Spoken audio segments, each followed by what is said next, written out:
How's it going, Balance Hustlers? Your boy Jeff here.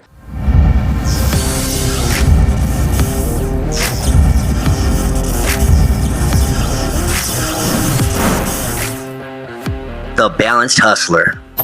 I am working on some SMS marketing, so I wanted to touch on a few things, but before I jump into that, I am currently upstairs working at my kitchen table where I don't have my beautiful 49-inch monitor to have all my windows open. I am currently working on my laptop, just here on my kitchen counter here. Got my laptop, not able to work in my office yet today. I had some remodeling done. I had the floor redone, got a new desk, pretty much kept the same decor on the wall, even though I do want to change it out. I just haven't got to it yet, but I will be changing it out. I will give some feedback. I bought a desk from Wayfair. I will say this, look into desks. When you go to buy them, check the shipping time. The reason why I ended up purchasing the desk I did, it was available to come within a week. So I bought it, had good reviews, looked good, it came. The quality's terrible. The way it was assembled, like the instructions were not good. The quality is terrible for the cost of it. This desk was like $2,500. IKEA has put out better product. I mean, it's bad. I'll show that in my next video. I added this cool thing above my side of my desk.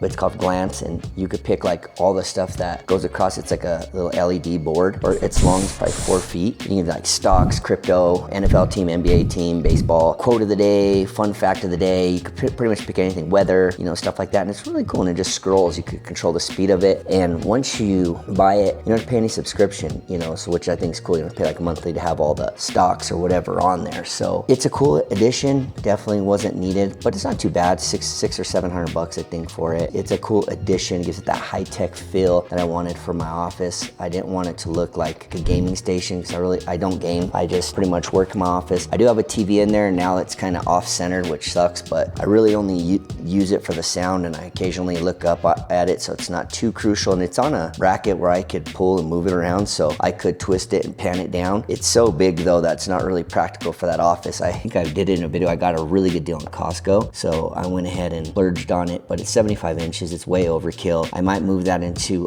another room and go back to a 55, which is way more practical. Let's jump into SMS, guys, and here's a few things I really wanted to touch on. Why SMS marketing is so important, right? Let me be upfront with you guys. The real money is not in social media marketing. It's in SMS and email marketing. There's a few things like when I go through my SMS and what I like to see performance-wise and metrics, but I'm doing it from like not a communication point, like where a lot of companies use their SMS for like order confirmation, more customer service based, and then sometimes some retargeting, right? Like, oh, I got a Black Friday sale, whatever. Occasionally, we use our SMS marketing every single day with people that come into we call them paths. And if you haven't watched my videos, we could explain that too in like a short specific version. But almost every single person that's been on the internet's been in a path. You put your information, name, email, phone number, and it asks you a series of questions. Ours is targeted towards benefits, so it's like, are you looking for lower auto insurance? Are you over 10,000 in debt, things of that nature, and you put the yes or no on it, and you go through it, and then the algorithm builds up a formulated amount of offers to send you, right? And it's a very great model for us. And why, in talking and speaking to people, especially social media gurus that are out there, right? If Instagram were to die, just completely shut down, would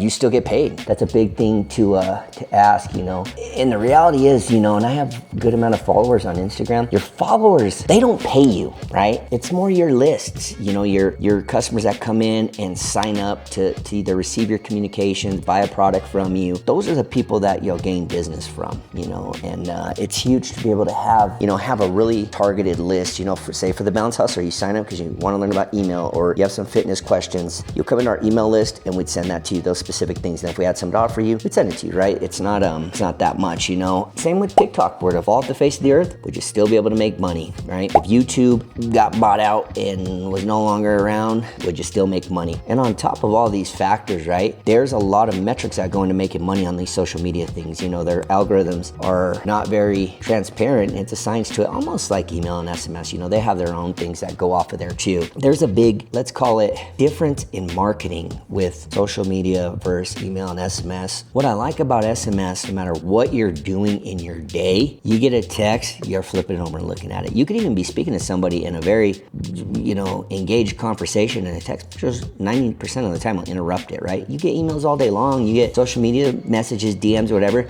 you get to it when you get to it. A text grabs your attention. I feel like SMS marketing is huge, and there's different ways to target that, right? All the campaigns we run are all US based. All my experience is US based. I have never texted overseas. We've dabbled in it, but it's very minimal, not enough to even share that experience. We tried some stuff in Brazil and in Australia. Both campaigns just weren't really productive, so we just moved on, stayed in the US, stayed what we know, scaled from there. There's a difference, and this is what I tell a lot of people, even with our campaigns, our funnels, a lot of people come in through social, right? There's a difference between followers and subscribers. Following means like, hey, you like to hear me talk right now. I have some followers on this. I'm more on TikTok. I have a good amount on Instagram. They have a thing just to get some information and do whatever with it. A subscriber is someone that wants to be more engaged, get more information, maybe purchase something from your organization. They're key. They're very valuable.